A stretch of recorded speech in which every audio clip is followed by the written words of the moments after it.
Shalom, selamat pagi Bapak Ibu yang dikasihi oleh Tuhan Yesus Kristus. Puji Tuhan, pagi ini kembali lagi kita membaca dan merenungkan firman Tuhan. Saya mengajak Bapak Ibu, mari kita berdoa terlebih dahulu. Mari kita berdoa.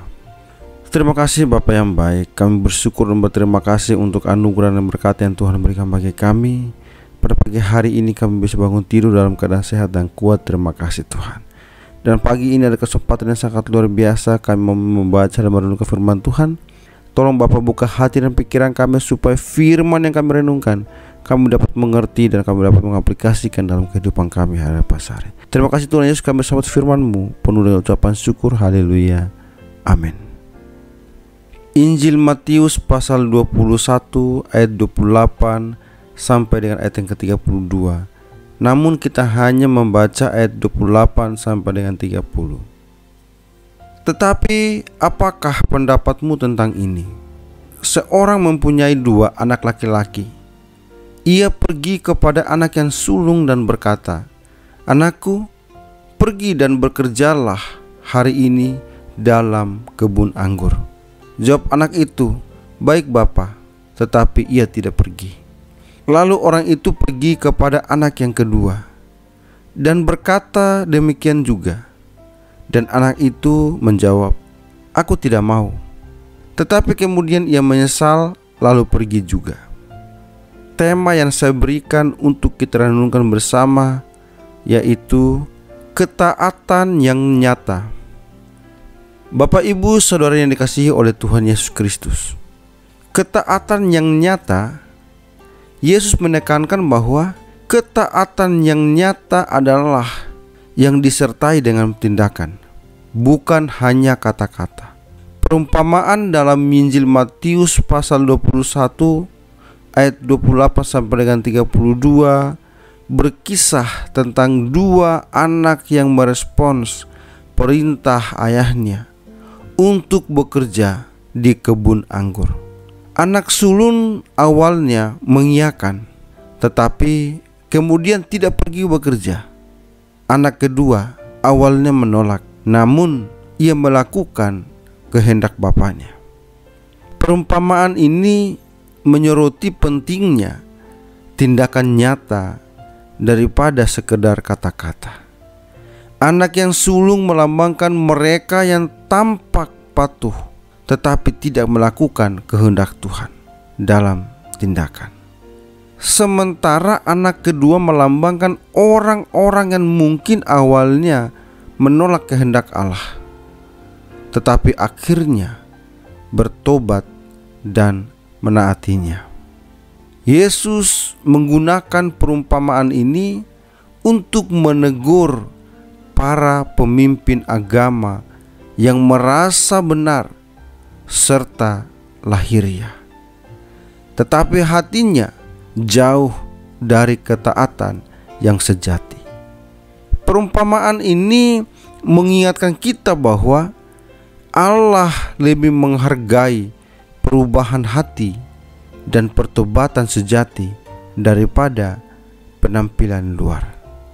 Orang yang dianggap rendah, Yesus menunjukkan bahwa pemungut cukai dan perempuan sundal yang dianggap rendah oleh masyarakat justru lebih terbuka terhadap pesan Yohanes Pembaptis dan percaya. Di sini Yesus membandingkan para pemuka agama Yahudi dengan orang-orang berdosa sebagai anak sulung dibandingkan anak kedua. Sikap anak sulung yang pada akhirnya menolak memenuhi perintah bapaknya melambangkan para pemuka agama Yahudi yang menolak kebenaran Allah yang disampaikan oleh Yohanes Pembaptis. Sebaliknya, orang-orang berdosa seperti pemungut cukai dan perempuan sundal justru mau bertobat dari dosa mereka dengan percaya kepada pemberitaan kebenaran itu. Mengapa para pemuka agama Yahudi bersikap seperti itu? Pada zaman itu, agama Yahudi mempunyai struktur kepemimpinan, yaitu mahkamah agama yang terdiri dari para ahli Taurat dan imam-imam. Baik Yohanes Pembaptis maupun Yesus bukanlah orang yang termasuk dalam struktur kepemimpinan tersebut. Maka para imam dan tua-tua Yahudi tidak mau mempercayai kebenaran yang disampaikan oleh Yohanes maupun Yesus. Mereka tidak mau kedudukan mereka diusik, termasuk oleh kebenaran sekalipun. Mereka tetap menolak kebenaran sekalipun mereka sudah menyaksikan pertobatan orang-orang berdosa di sekitar mereka. Mewakili siapakah para pemuka agama Yahudi ini? Ternyata bisa saja terjadi seseorang yang memiliki jabatan dan posisi dalam bidang kerohanian ternyata bukan seorang Kristen sejati. Maka tidak heran bila orang-orang seperti itu tidak memiliki kepekaan rohani sama sekali. Sebaliknya, mereka yang hidupnya bergumul dengan dosa adalah orang-orang yang menyadari bahwa mereka membutuhkan anugerah. Maka ketika anugerah datang, merekalah yang memberi respon positif, yaitu dengan bertobat.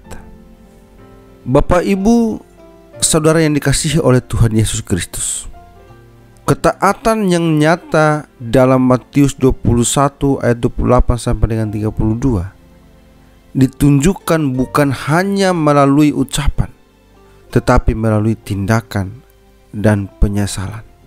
Makna utamanya adalah bahwa ketaatan sejati adalah hasil dari hati yang berubah dan bertindak sesuai kehendak Tuhan, bukan sekedar ucapan atau pengakuan lisan. Yesus menunjukkan bahwa orang yang tampak rohani tetapi menolak melakukan kehendak Tuhan seperti anak sulung yang menolak, lebih buruk daripada mereka yang awalnya berdosa tetapi kemudian bertobat dan melakukan kehendak Allah, seperti anak kedua yang awalnya berkata tidak tetapi melakukannya. Mari Bapak, Ibu, saudara yang dikasihi oleh Tuhan Yesus Kristus, sebagai orang yang hidup di dalam Tuhan, mari kita mentaati kepada setiap ajaran dan perintahnya, sehingga segala sesuatu yang kita lakukan itu hanya untuk mempermuliakan nama Tuhan. Amin. Tuhan Yesus memberkati. Mari kita berdoa. Terima kasih Bapa yang baik. Kami bersyukur dan berterima kasih untuk anugerah dan berkat yang Tuhan berikan bagi kami. Kesempatan yang sangat luar biasa kami bisa membaca dan merenungkan firman-Mu. Bapa, biarlah firman-Mu ini bukan begitu berlalu saja, melainkan kami dapat mengaplikasikan dalam kehidupan kami hari lepas hari. Terima kasih Tuhan untuk kebenaran firman-Mu. Saat ini kami kembali mau menjalani setiap aktivitas kami. Bapa, tolong pimpin dan bimbing kami, sehingga apapun yang kami lakukan hanya untuk mempermuliakan nama-Mu saja. Di dalam nama-Mu Tuhan kami berdoa dan bersyukur. Haleluya. Amin.